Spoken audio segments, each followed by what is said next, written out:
우리 하나님의 말씀 사무엘상 30장 23절부터 25절까지 말씀을 보겠습니다. 제가 봉독하겠습니다. 다윗이 가로되 나의 형제들아, 여호와께서 우리를 보호하시고 우리를 치러 온 그 군대를 우리 손에 붙이셨은즉 그가 우리에게 주신 것을 너희가 이같이 못하리라.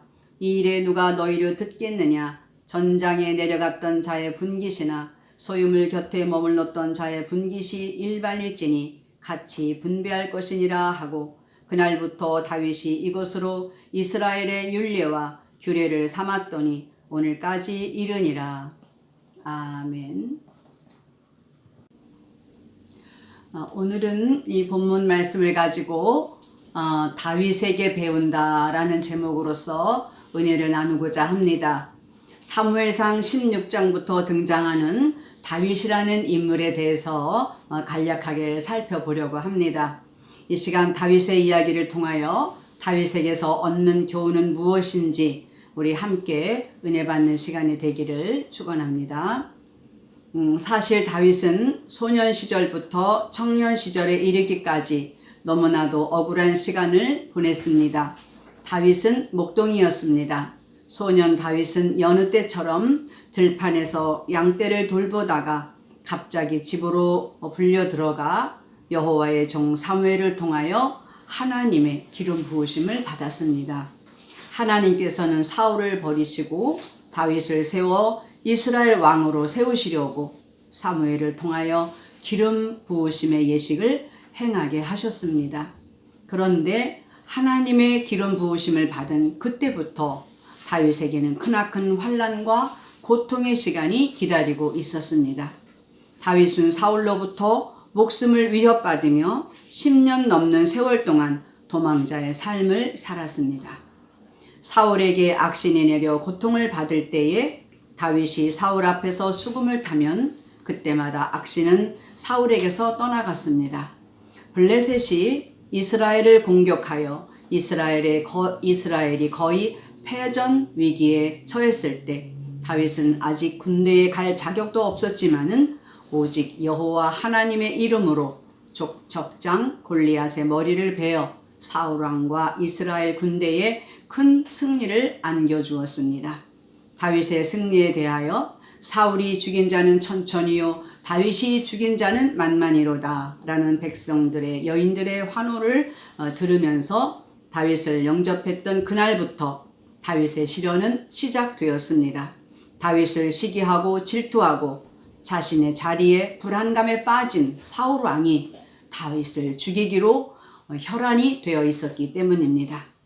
다윗은 사울 왕이 자기에게 단창을 던지며 죽이려는 것을 보고 그 몸을 피하여 그때부터 사울 왕에게서 피신하여 도망자의 삶을 사는 신세로 전락하였습니다. 다윗은 적국 블레셋의 가드 땅으로 그 몸을 피하였지만 오히려 신분이 노출이 되어 위험에 빠졌습니다. 다윗은 미친 채 대문짝에 몸을 그적거리며 수염에 침을 흘리면서 미친 채 하여 겨우 그곳을 빠져나오기도 하였습니다. 그 후로 다윗에게는 400여 명의 사람들이 모여왔는데 다윗의 온 집안과 모든 환난 당한 자, 빚진 자, 마음이 원통한 자들 같이 모두 낮고 천한 사람이 다윗에게 모여왔다고 성경은 기록하고 있습니다. 다윗은 산으로 들로 골짜기로 굴로 광야로 10년이 넘도록 사울 왕의 추격을 피하여 다녔습니다. 사울은 3,000명의 군사를 데리고 온 산과 수풀과 광야를 샅샅이 이잡듯이 뒤지면서 다윗을 죽이기에 혈안이 되어 있었습니다. 다윗은 사울을 죽일 기회도 얻었었습니다. 그러나 다윗은 여호와 하나님께서 기름 부으신 왕을 자신의 손으로 직접 해하지 못한다고 하나님께 기도하였습니다. 다윗이 사울의 군대를 피하여 광야 굴 속에 숨어 있을 때 마침 사울은 용변을 보기 위해서 다윗이 있는 그 굴에 들어온 적이 있었습니다. 다윗은 그때 용변을 보는 사울의 뒤로 가만히 가서 사울의 옷자락만 가만히 베고 사울을 죽이지 않았습니다. 여러분 한번 생각해 봅시다. 그때 다윗이 용변을 보는 사울 왕을 죽이는 게 쉬웠겠습니까? 그렇게 가만히 옷자락만 베는 것이 쉬웠겠습니까? 아무리 사울 왕이 용변을 본다고는 하지만은 긴장한 채로 주위에 민감하게 반응할 때인데 만약 들키기라고 했었다면 그 자리에서 다윗의 목숨을 살려두었겠습니까? 다윗이 사울 왕을 피하여 처음으로 도망했던 것은 높당에 있는 아히멜렉에게로 도망을 갔었습니다.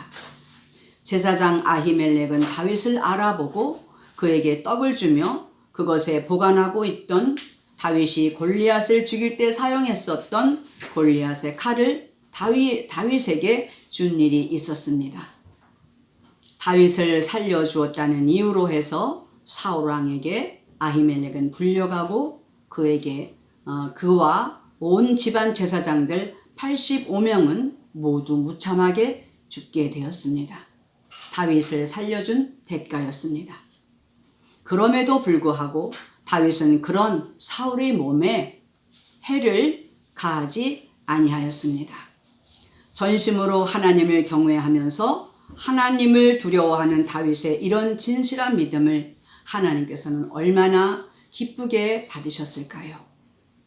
10년이 넘도록 사울 왕의 추격을 피하여 도망자의 신세로 떠돌아다니던 다윗과 그의 모든 사람들은 더 이상 사울 왕이 지배하고 있는 땅에서 더 이상 살지는 못하고 이웃나라 적의 나라 블레셋으로 다시 망명을 하였습니다. 그때 블레셋의 가도왕 아기스는 사울 왕의 추격을 피하여 망명해 온 다윗과 그의 일행을 받아들였습니다. 그는 시글락이라는 땅을 다윗에게 주었습니다. 10년 넘게 유리방황하며 방랑자의 삶을 살던 다윗과 그의 온 군사들에게 시글락은 더없이 안정되고 평안한 곳이 되었을 것입니다. 그곳 시글락에서 사는 동안 다윗은 블레셋 땅의 아기스 왕에게 신임을 얻고 살게 되었습니다. 그 후에 다윗이 그곳 시글락 땅에서 1년 4개월쯤 살았을 때에 블레셋 군대가 이스라엘의 사울 왕과 전쟁을 시작하였습니다. 아기스는 이스라엘의 사울 왕을 치게 하려고 다윗과 그의 군사들을 데리고 전쟁터로 함께 떠났습니다. 그런데 길에서 아기스의 신하들의 큰 반대로 다윗과 그의 군사들은 발길을 돌려 다시 블레셋으로 돌아오게 되는 일이 발생합니다. 왜냐하면 아기스의 신하들이 다윗이 누구냐, 옛날에 우리의 장수 골리앗을 죽인 자가 아니더냐 하고 거세게 왕에게 항의를 했기 때문에 왕이 더 이상 그들을 설득하지 못하고 다윗을 도로 돌려보내게 된 것입니다. 그 전쟁터에서 이스라엘 왕 사울 왕과 그의 아들 셋 모두 길보아 전투에서 블레셋의 손에 죽었습니다. 전사한 것이지요. 다윗이 전쟁에 참여하지 못하게 된 것은 하나님의 은혜였다고 생각되지 않으십니까? 여호와의 기름 부으신 종을 자신의 손으로 해하지 못한다고 다윗은 수도 없이 하나님께 울부짖으며 고통 가운데서도 인내하였습니다. 하나님은 다윗이 기도했던 그 마음이 형식적인 기도가 아니라 진실한 마음에서 드렸던 기도였다는 것을 증명이라도 해주듯이 다윗의 손으로 사울 왕을 해치지 않도록 블레셋 장수들의 마음을 움직여 주셨습니다. 그 전쟁에 참여하지 않을 수 있도록 섭리하신 하나님의 그 은혜, 다윗을 보호하시는 하나님의 은혜, 그 은혜가 지금도 저와 여러분이 진실하게 기도하고 전심으로 하나님 편에서 살아가고자 애를 쓴다면 다윗의 편에 섰던 하나님께서 저와 여러분의 편에 서서 함께 도우시고 일해 주실 것이라고 확신합니다. 이제 한편 다시 시글락으로 돌아온 다윗과 그의 근사들은 자신들의 마을이 모두 불타버린 것을 보았습니다. 아말렉 군대가 자신들이 마을을 비운 사이에 쳐들어와서 모든 아녀자와 어린 자식들과 모든 가족들과 모든 물건들을, 짐승들을 모두 다 사로잡아 간 것입니다. 그들은 울 기력이 없도록 모두 주저앉아서 크게 목 놓아 울었습니다.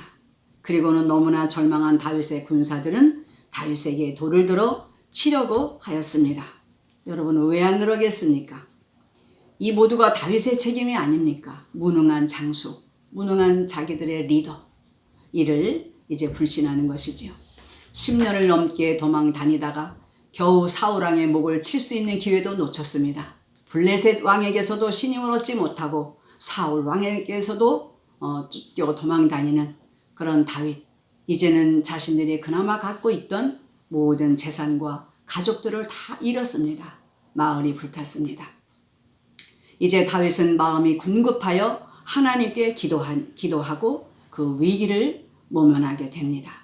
그리고 400명의 군사를 이끌고 아말렉을 치러 떠납니다.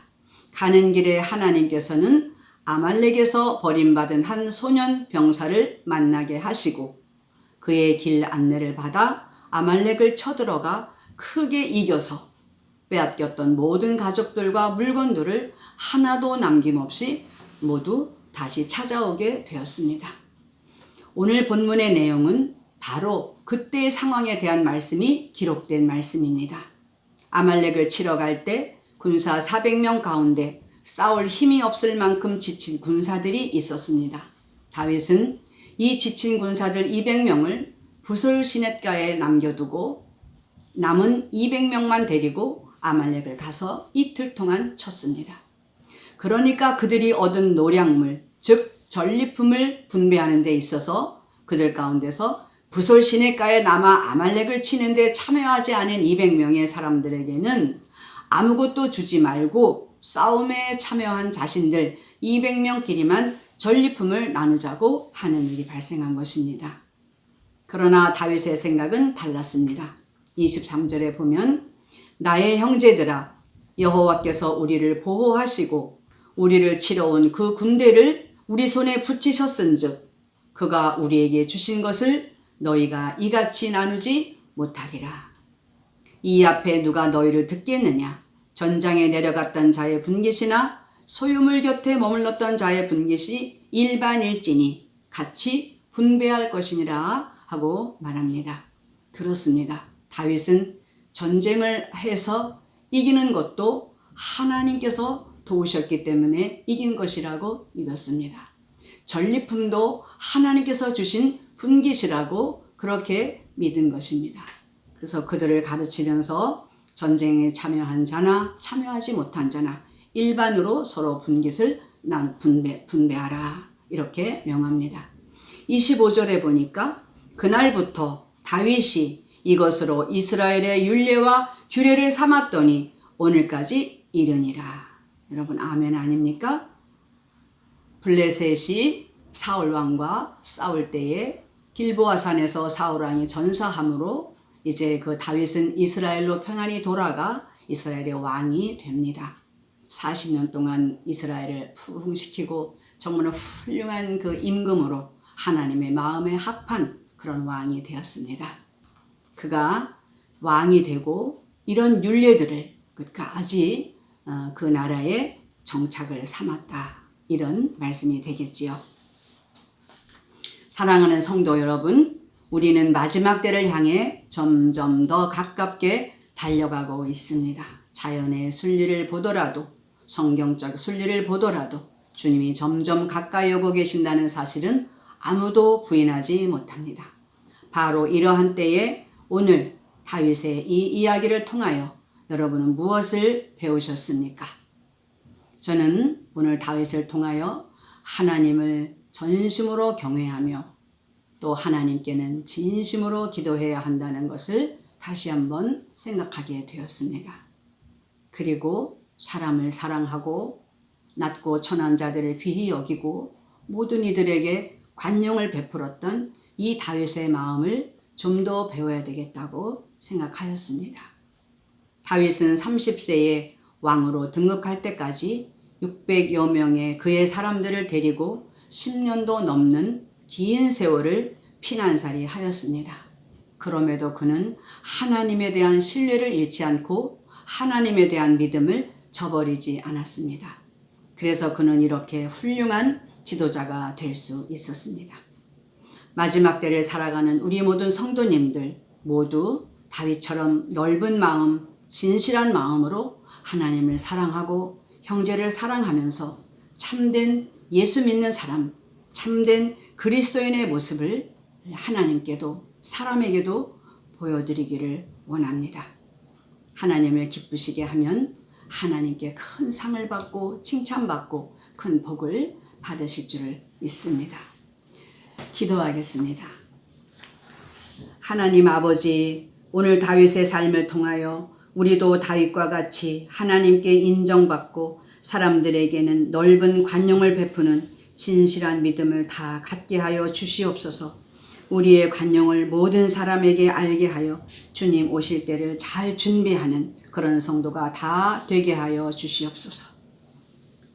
지금은 우리 주 예수 그리스도의 은혜와 그 크신 하나님의 극진하신 사랑하심과 성령님의 감화감동 교통하심의 은혜가 오늘 이 영상 예배를 드리시는 모든 성도님들의 머리 위에와 저들의 가정과 생업과 하시는 모든 일들 위에 이제와 영원까지 함께 하시기를 간절히 축원하옵나이다. 아멘.